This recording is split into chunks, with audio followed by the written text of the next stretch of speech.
کفار مکہ وجود باری کا انکار نہیں کرتے تھے، یعنی اللہ کے وجود کے منکر نہیں تھے، وہ بتوں کو ساتھ شریک کرتے تھے۔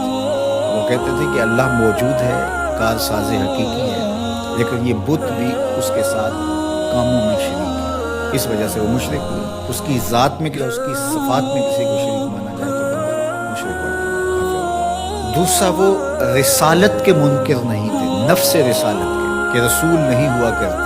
وہ کہتے رسول ہوا کرتے ہیں، آیا کرتے ہیں، ماضی میں بھی آئے ہیں، اب بھی آ سکتے ہیں، لیکن آپ نہیں۔ تو رسالت کے منکر نہیں تھے، انتساب کے منکر تھے۔ اور تیسری بات عقیدہ آخرت، اس کا وہ سرے سے انکار کرتے تھے۔ وہ کہتے تھے یہ تو ہو ہی نہیں سکتا کہ جب ہم مر جائیں، مٹی میں مل جائیں تو دوبارہ اٹھائے جائیں۔ تو وہ باس بعد الموت کا بالکل انکار کرتے تھے۔ وہ کہتے یہ تو بات سمجھ میں نہیں آتی، جب ہم مر جائیں گے، جب ہم مٹی میں مل جائیں گے، ہڈیاں ہماری گل جائیں گی، تو دوبارہ کیسے ہمیں زندہ کیا جائے گا؟ یہ کیسے ہو سکتا ہے؟ نظر بن حارث باقاعدہ کسی قبرستان سے پرانی بوسیدہ سی ہڈی اٹھا لایا اور آقا کریم علیہ السلام کے سامنے آ کے کھڑا ہو گیا، اور اس ہڈی کو توڑتا ہے اور اس کے ریزے زمین پہ گرتے ہیں، اور کہتا کیا ہے؟ من یحیی العظام، ان ہڈیوں کو کون زندگی دے گا؟ وہی رمیم، جب یہ اتنی خستہ ہو گئی، بربری سی ہیں کہ ہاتھ کا لمس بھی گوارا نہیں کرتی اور گر پڑتی، تو ان ہڈیوں کو دوبارہ زندگی ملے گی؟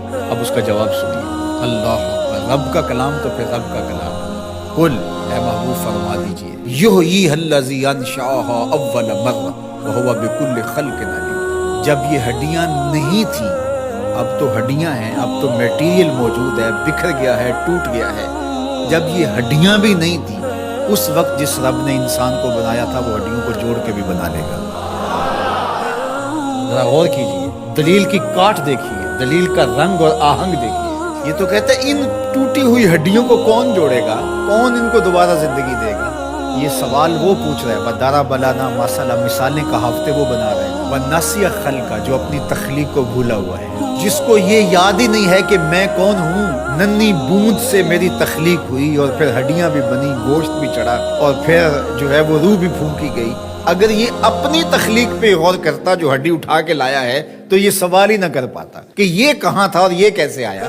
تو وہ ڈٹ کے انکار کرتے تھے عقیدہ آخرت کا۔ تو یہ شروع سے رہا ہے، لوگ عقیدہ آخرت کا انکار کرتے ہیں۔ آج بھی بہت سارے لوگ عقیدتاً آخرت کا انکار کرتے ہیں، عملاً اور رویتاً بہت سارے لوگ انکار کرتے ہیں۔ جو آخرت کو فراموش کر بیٹھتا ہے اور دنیا کو ہی سب کچھ سمجھتا ہے اور آخرت کی بالکل تیاری نہیں کرتا، وہ بھی آخرت کو فراموش کی ہوگی۔ اللہ اکبر۔ تو اللہ تعالیٰ جل شانہ نے اپنے پیغمبر کے ذریعے سے اس تیقن کو کس طرح لوگوں کے سامنے پیش کیا۔ جب ابراہیم علیہ السلام نے کہا رب ارنی کیف تحیی الموتیٰ، مالک میں دیکھنا چاہتا ہوں کہ تو مردوں کو زندہ کیسے کرتا ہے۔ قال اولم تؤمن، کہا کہ تجھے یقین نہیں؟ قال بلی، مالک کیوں نہیں؟ ولکن لیطمئن قلبی، لیکن میں چاہتا ہوں کہ دل میں اطمینان اور زیادہ پیدا ہو جائے، یقین کی اور پختگی نصیب ہو جائے۔ قال فخذ اربعۃ من الطیر، کہا 4 پرندے پکڑو، فصرہن الیک، اور ان کو اپنے ساتھ مانوس کر لو، پھر ان کو ذبح کرو،